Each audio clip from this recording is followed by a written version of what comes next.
We live in an ocean of air. As air sweeps across the face of the earth, it reveals many moods. Air is a wandering breeze that leaves its portrait on a lake.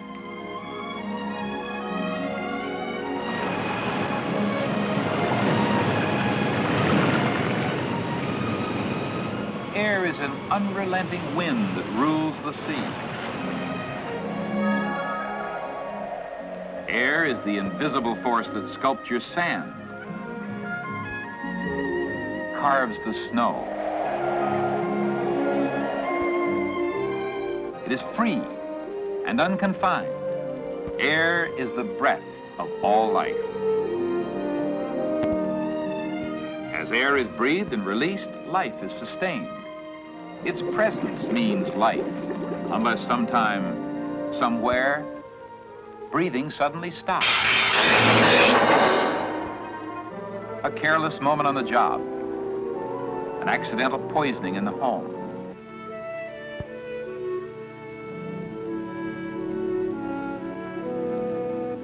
A sporting mishap.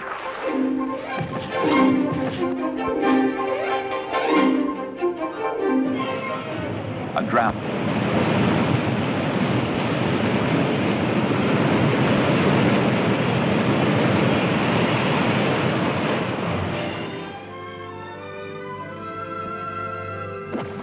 This life was spared because someone was willing to share the breath of life.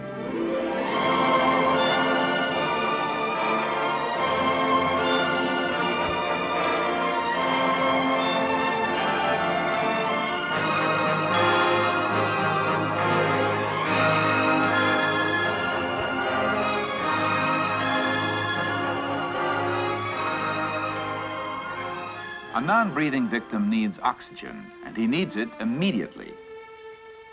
Mouth-to-mouth breathing is the only known method of emergency resuscitation which supplies oxygen without a loss of time. You use less than a quarter of the oxygen you breathe in. Air contains 21% oxygen. Your exhaled air still has 16%. This slightly lower oxygen content is not as important as the speed with which you get it to the lungs. And once learned, mouth-to-mouth breathing is as easy as blowing up a balloon. These students are being taught the basic steps of mouth-to-mouth resuscitation. The chart shows that during normal breathing, the air passages are open. If someone becomes unconscious, the tongue, which is attached to the jaw, often falls back against the throat and blocks the air passage.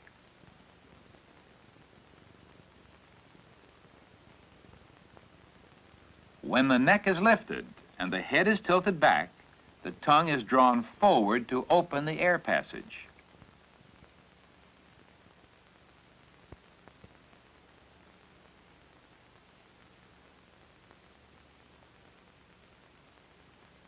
Various methods can be used to open the air passage. You can insert the thumb in the mouth and lift the jaw. Or you can push the jaw upward. But the simplest way is the head tilt method of lifting the neck and tilting the head back. Opening the air passage is always the first step in resuscitation, and sometimes this alone will enable the victim to breathe by himself. Mouth-to-mouth breathing can be demonstrated on a training mannequin. First, lift the neck and tilt the head back. Seal the nose to prevent air from escaping. Open your mouth widely and make a tight seal around the mouth. Blow forcefully until the chest rises. Remove your mouth to let the victim exhale. Repeat every 3 to 5 seconds. More important than an exact rate is a full inflation with each breath.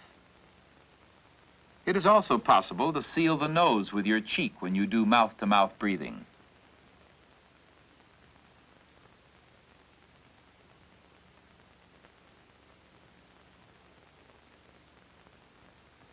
If the head is tilted back, but the chest does not rise when you blow into the mouth, quickly clear the throat with the index finger.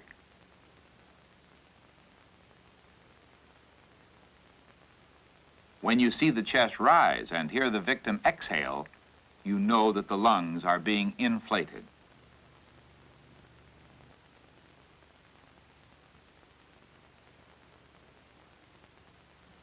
Mouth-to-nose breathing is an alternate method to mouth-to-mouth. In this case, the hand is placed under the jaw to keep the lips closed and to maintain the head in the tilted position.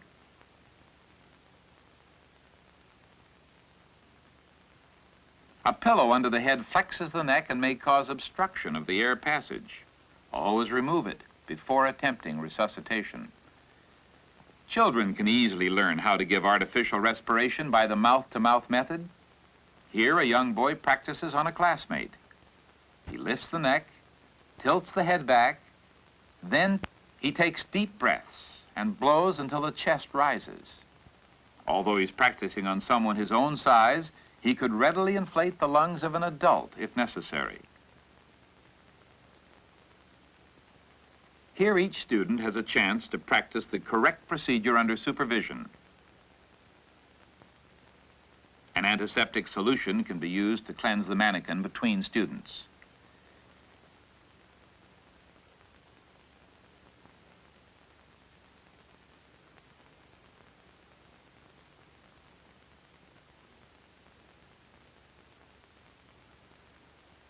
In young children, the leading cause of accidental death is suffocation. A baby mannequin can be used to teach the resuscitation of infants. The procedure is the same as for adults, except that the rescuer covers the baby's mouth and nose when he blows in. Also, the rate is slightly faster, about every 2 or 3 seconds. Infants commonly choke on food or foreign objects. If the chest does not rise, quickly invert the child over your arm. Deliver firm blows between the shoulder blades until the object is dislodged. Then, quickly resume resuscitation.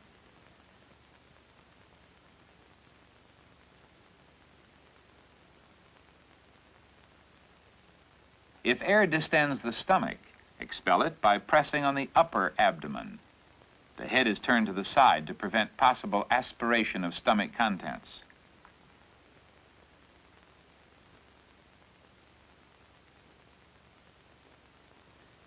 No special equipment is needed to do mouth-to-mouth breathing.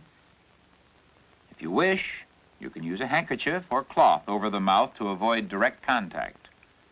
Medical personnel and professional rescuers entrusted with the care of the public can use airway breathing aids. However, time never should be lost seeking any breathing device. Always remember these basic steps. Lift the neck and tilt the head back. Pinch the nose. Make a tight seal around the mouth. Blow until the chest rises.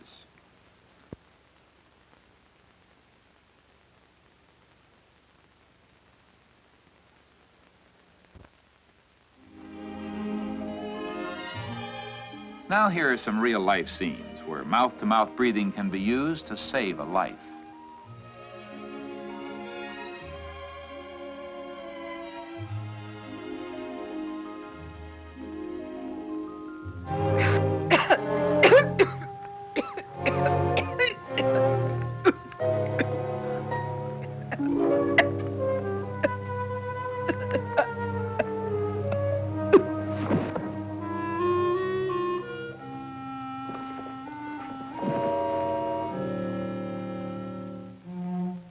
Lift the neck and tilt the head back. Pinch the nose and breathe for the victim. When an object is stuck in the throat and the chest does not rise, turn the victim on the side and deliver firm blows between the shoulder blades. Sweep your finger quickly through the mouth to remove any foreign matter dislodged. Continue mouth-to-mouth breathing. Even though the fingers are used to pinch the nose, the head is always held back with the wrist.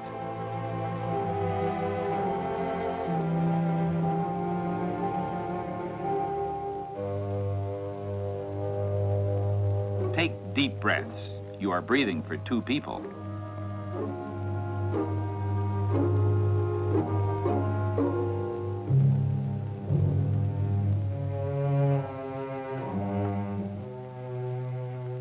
A return of natural color and breathing are signs of a successful rescue.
Always begin mouth-to-mouth breathing as soon as possible.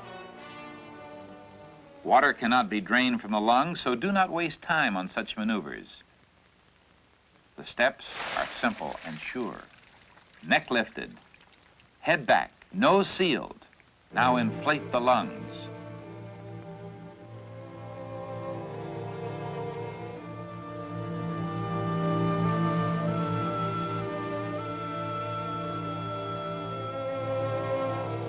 A drowning victim often swallows large amounts of water. After mouth-to-mouth breathing is well established, you can quickly turn the victim on the side and apply pressure on the upper abdomen.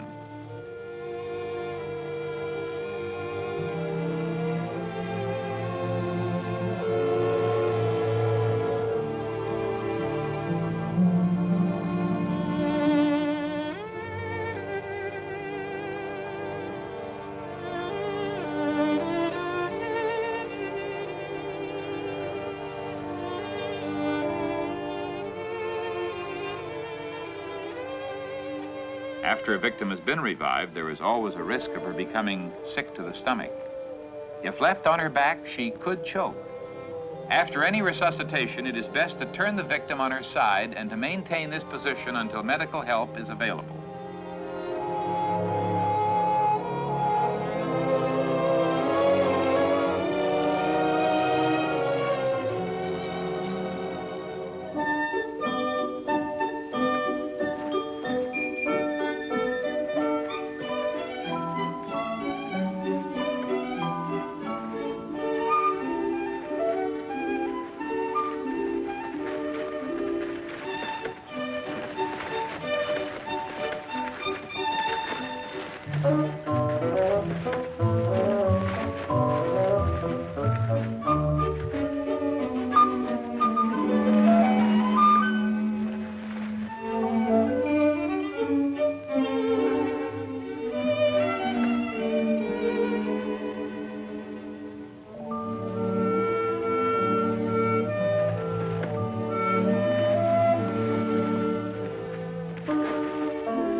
You must act quickly to save a life. The brain cannot survive for more than 3 to 5 minutes without oxygen. Mouth-to-mouth breathing is first aid. Always send for help as soon as possible.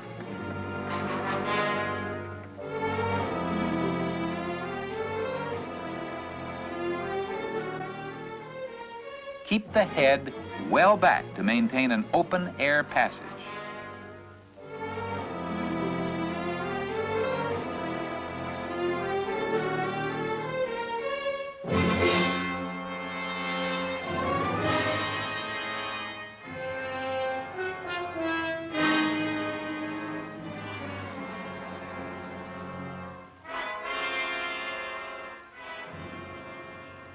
Everyone can learn how to give someone a second chance to live. Use of this life-saving knowledge can bring back the breath of life.